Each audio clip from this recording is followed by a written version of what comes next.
नमस्कार मित्रांनो. समाज सुधारक या आपल्या चॅनलवर मी तुम्हा सर्वांचे मनःपूर्वक स्वागत करतो. महाराष्ट्राला प्रबोधनाचा आणि समाज सुधारणेचा अत्यंत मोठा वारसा लाभला आहे.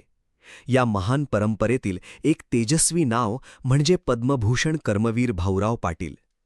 ज्या काळात खेड्यापाड्यातील गोरगरीब, शेतकरी आणि बहुजन समाज अज्ञानाच्या अंधकारात चाचपडत होता, त्या काळात त्यांनी रयत शिक्षण संस्थेच्या माध्यमातून ग्रामीण महाराष्ट्रात खऱ्या अर्थाने शिक्षणाची क्रांती घडवून आणली.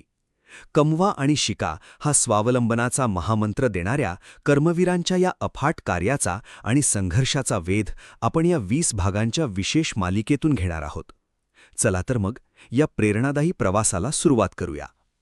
भाग 1. जडणघडण आणि प्रेरणा. कर्मवीर भाऊराव पाटील यांचा जन्म कोल्हापूर जिल्ह्यातील कुंभोज येथे झाला. त्यांच्या बालपणावर आणि जडणघडणीवर राजर्षी शाहू महाराज तसेच महात्मा ज्योतिराव फुलेंच्या विचारांचा प्रचंड मोठा प्रभाव होता. शाहू महाराजांच्या वसतिगृहात राहून शिक्षण घेताना त्यांनी अस्पृश्यता निवारण आणि सर्वधर्म समभाव या मूल्यांचे प्रत्यक्ष आचरण अनुभवले.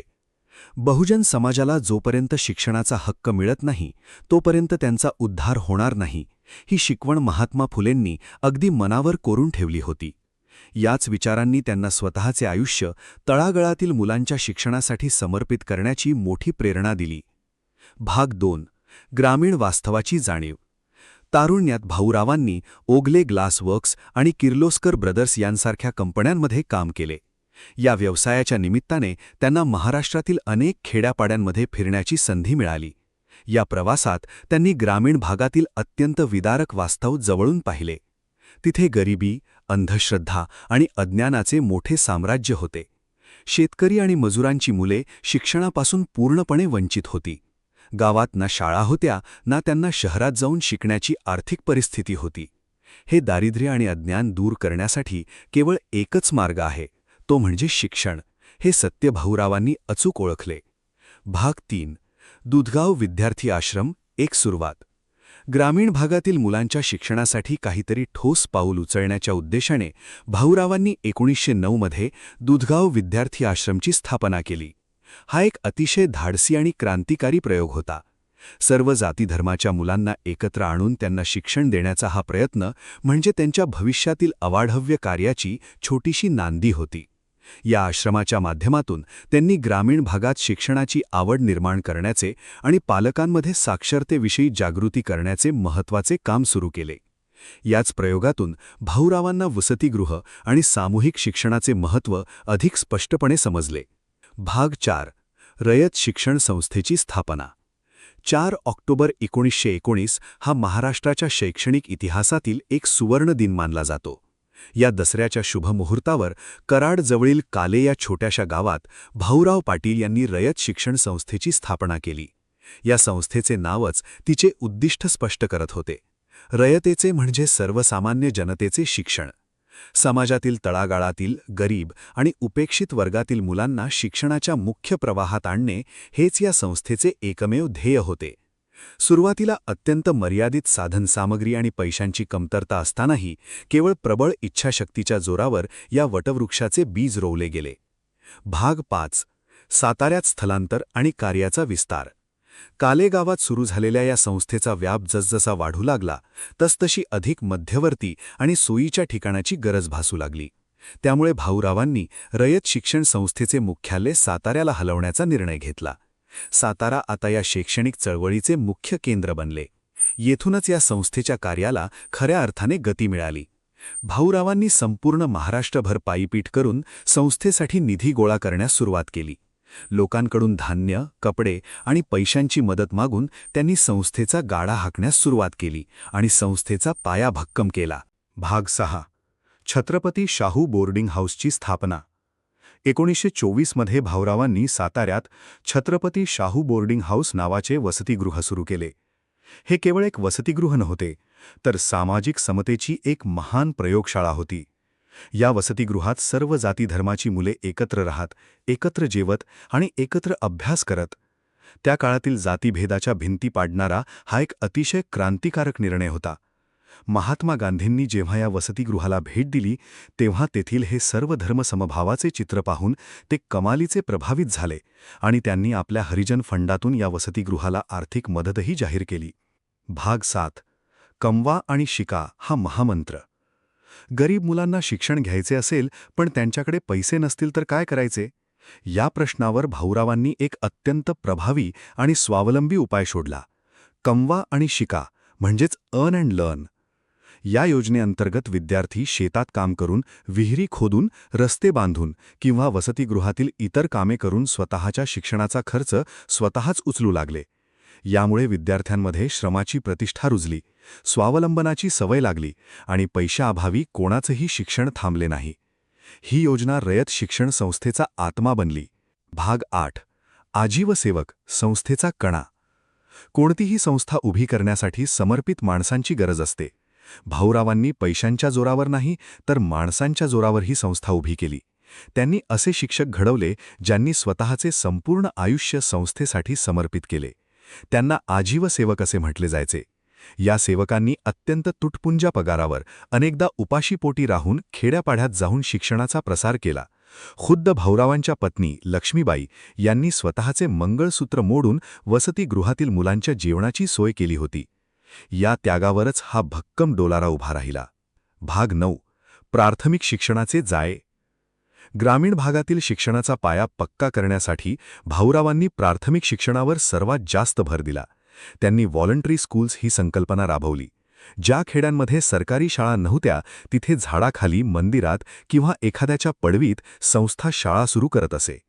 गावातील लोकांनी शिक्षकाला राहण्यासाठी जागा आणि जेवणासाठी धान्य द्यायचे आणि त्या बदल्यात शिक्षक गावातील मुलांना शिकवणार, असा तो साधा व्यवहार होता. या उपक्रमामुळे महाराष्ट्रातील अतिदुर्गम आणि डोंगराळ भागातील हजारो वाड्या वस्त्यांवर शिक्षणाची गंगा खऱ्या अर्थाने पोहोचली. भाग 10. शिक्षकांच्या प्रशिक्षणासाठी पावले. शाळांची संख्या वेगाने वाढत होती, पण या शाळांमध्ये शिकवण्यासाठी प्रशिक्षित शिक्षकांची मोठी कमतरता होती. ही अडचण ओळखून भाऊराव पाटील यांनी स्वतःचे अध्यापक विद्यालय सुरू करण्याचा निर्णय घेतला. महात्मा फुले अध्यापक विद्यालय आणि आणखीन अनेक प्रशिक्षण संस्थांच्या माध्यमातून त्यांनी ग्रामीण भागातील तरुणांनाच शिक्षक म्हणून घडवण्यास सुरुवात केली. यामुळे ग्रामीण तरुणांना रोजगाराची संधी मिळाली आणि त्याचवेळी खेड्यापाड्यातील शाळांना त्यांच्याच मातीतील त्यांच्या समस्या समजून घेणारे समर्पित आणि प्रशिक्षित शिक्षक उपलब्ध झाले. भाग 11. माध्यमिक शिक्षणाची दारे खुली. प्राथमिक शिक्षण पूर्ण झाल्यानंतर ग्रामीण मुलांसमोर माध्यमिक शिक्षणाचा मोठा प्रश्न निर्माण व्हायचा. शहरात जाऊन शिकणे अनेकांना परवडत नसे. म्हणून भाऊरावांनी 1938 मध्ये साताऱ्यात महाराजा सयाजीराव हायस्कूलची स्थापना केली. यानंतर त्यांनी राज्यभर ठिकठिकाणी माध्यमिक शाळांचे जाळे विणायला सुरुवात केली. त्यांनी सुरू केलेल्या या माध्यमिक शाळांमुळे खेड्यातील मुलांना त्यांच्याच परिसरात पुढील शिक्षण घेण्याची उत्तम सोय झाली. विशेषतः शेतकरी कुटुंबातील मुलांसाठी हे माध्यमिक शिक्षण त्यांच्या प्रगतीची एक भक्कम पायरी ठरले. भाग 12. उच्च शिक्षणाचा पाया. शिवाजी कॉलेज. ग्रामीण भागातील मुले प्राथमिक व माध्यमिक शिक्षण घेत होती, पण उच्च शिक्षणासाठी त्यांना अजूनही पुणे, मुंबईसारख्या मोठ्या शहरांवर अवलंबून राहावे लागत होते. ही अडचण दूर करण्यासाठी भाऊरावांनी 1947 मध्ये साताऱ्यात छत्रपती शिवाजी कॉलेजची स्थापना केली. हे ग्रामीण महाराष्ट्रातील पहिलेच असे महाविद्यालय होते जे ग्रामीण आणि बहुजन समाजातील विद्यार्थ्यांसाठी सुरू करण्यात आले होते. या महाविद्यालयामुळे खेड्यातील मुलांना पदवीपर्यंतचे उच्च शिक्षण घेणे शक्य झाले आणि इथून पुढे संस्थेने उच्च शिक्षणाच्या क्षेत्रात मोठी गरुड झेप घेतली. भाग 13. स्त्री शिक्षणासाठी पुढाकार. समाज खऱ्या अर्थाने सुधारायचा असेल तर मुलींचे शिक्षण अत्यंत गरजेचे आहे हे भाऊरावांनी पक्के ओळखले होते. सावित्रीबाई फुलेंचा वारसा पुढे चालवत त्यांनी मुलींच्या शिक्षणासाठी विशेष प्रयत्न केले. समाजाचा विरोध पत्करून त्यांनी मुलींसाठी स्वतंत्र शाळा आणि वसतिगृहे सुरू केली. ग्रामीण भागातील पालकांना समजावून त्यांच्या मनातील भीती दूर करून त्यांनी मुलींना शिक्षणाच्या प्रवाहात आणले. आज रयत शिक्षण संस्थेच्या शाखांमधून शिक्षण घेऊन लाखो ग्रामीण मुली वेगवेगळ्या क्षेत्रात उच्च पदांवर कार्यरत आहेत. याचे श्रेय त्यांच्या दूरदृष्टीला जाते. भाग 14. लोकसहभागातून उभे राहिलेली चळवळ. रयत शिक्षण संस्था ही कोणा एका श्रीमंत व्यक्तीच्या पैशांवर उभी राहिलेली नाही, तर ती सर्वसामान्यांच्या घामातून आणि श्रमातून उभी राहिलेली एक मोठी लोकचळवळ आहे. भाऊराव स्वतः गावोगावी जाऊन मूठभर धान्य, कपडे आणि देणग्या गोळा करत असत.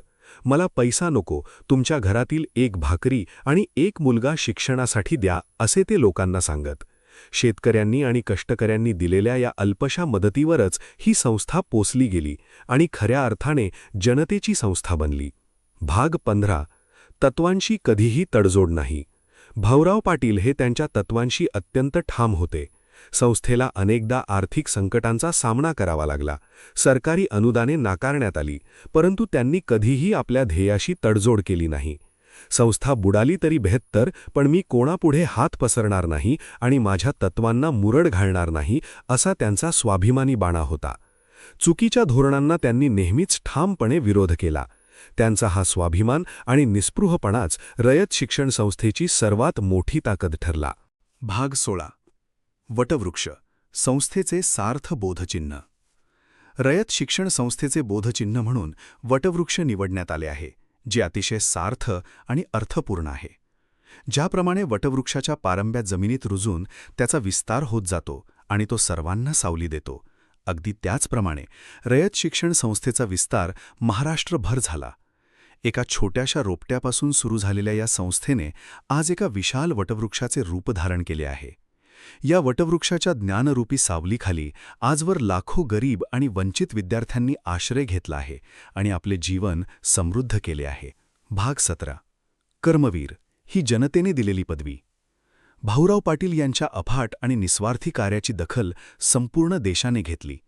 त्यांच्या या महान शैक्षणिक आणि सामाजिक योगदानाबद्दल महाराष्ट्रातील जनतेने त्यांना प्रेमाने आणि आदराने कर्मवीर ही पदवी बहाल केली. संत गाडगेबाबा यांनी ही पदवी दिली असे म्हटले जाते. त्यांच्या अखंड कर्माची आणि निस्वार्थ सेवेची ही खऱ्या अर्थाने पावती होती. पुढे भारत सरकारनेही त्यांच्या कार्याचा यथोचित गौरव करत त्यांना 1959 मध्ये पद्मभूषण या सर्वोच्च नागरी पुरस्काराने सन्मानित केले. भाग 18. विचारांचा वारसा आणि आजची स्थिती. आज कर्मवीर भाऊराव पाटील आपल्यात नसले तरी त्यांनी लावलेले हे ज्ञानवृक्षाचे रोपटे आज प्रचंड मोठे झाले आहे. आज रयत शिक्षण संस्था ही आशिया खंडातील सर्वात मोठ्या शैक्षणिक संस्थांपैकी एक मानली जाते. प्राथमिक शाळांपासून ते इंजिनिअरिंग आणि मेडिकल कॉलेजपर्यंत शेकडो शाखांच्या माध्यमातून ही संस्था आज कार्यरत आहे. लाखो विद्यार्थी आजही संस्थेच्या विविध शाखांमधून दर्जेदार शिक्षण घेत आहेत. कर्मवीरांचा स्वावलंबनाचा विचार घेऊन ही संस्था आजही समाजाला दिशा देत आहे. भाग 19. एक युगपुरुष आणि सामाजिक क्रांती. कर्मवीर भाऊराव पाटील हे केवळ एक संस्थाचालक नव्हते, तर ते एक महान युगपुरुष होते. त्यांनी केवळ शाळा काढल्या नाहीत, तर शिक्षणाच्या माध्यमातून माणसांना माणुसकी शिकवली, त्यांना स्वाभिमानाने जगायला शिकवले. 18 पगड जातींच्या लोकांना एकाच छताखाली आणून त्यांनी जी सामाजिक क्रांती घडवली, त्याला महाराष्ट्राच्या इतिहासात तोड नाही. त्यांचे आयुष्य म्हणजे निष्काम कर्मयोगाचे एक मूर्तिमंत आणि जिवंत उदाहरण आहे. ग्रामीण महाराष्ट्राचे आजचे जे प्रगत रूप आपण पाहतोय, त्याचा पाया कर्मवीरांनीच रचला आहे. भाग 20. आजचा महाराष्ट्र आणि आपली जबाबदारी. कर्मवीरांच्या या अचाट कार्याचा अभ्यास करताना आपल्याला समजते की प्रबळ इच्छाशक्ती आणि निस्वार्थ सेवाभाव असेल तर माणूस काय चमत्कार करू शकतो. आज आपल्या चॅनलच्या माध्यमातून आपण हा जो इतिहास उलगडला, तो केवळ भूतकाळात रमण्यासाठी नाही, तर त्यातून आजच्या पिढीने प्रेरणा घेण्यासाठी आहे. आज शिक्षणाचे जे बाजारीकरण होत आहे, ते थांबून सर्वसामान्यांपर्यंत दर्जेदार शिक्षण पोहोचवण्यासाठी आपण सर्वांनी प्रयत्न करणे हीच कर्मवीरांना खरी श्रद्धांजली ठरेल. आपला हा प्रवास इथेच थांबतोय. जय हिंद, जय महाराष्ट्र.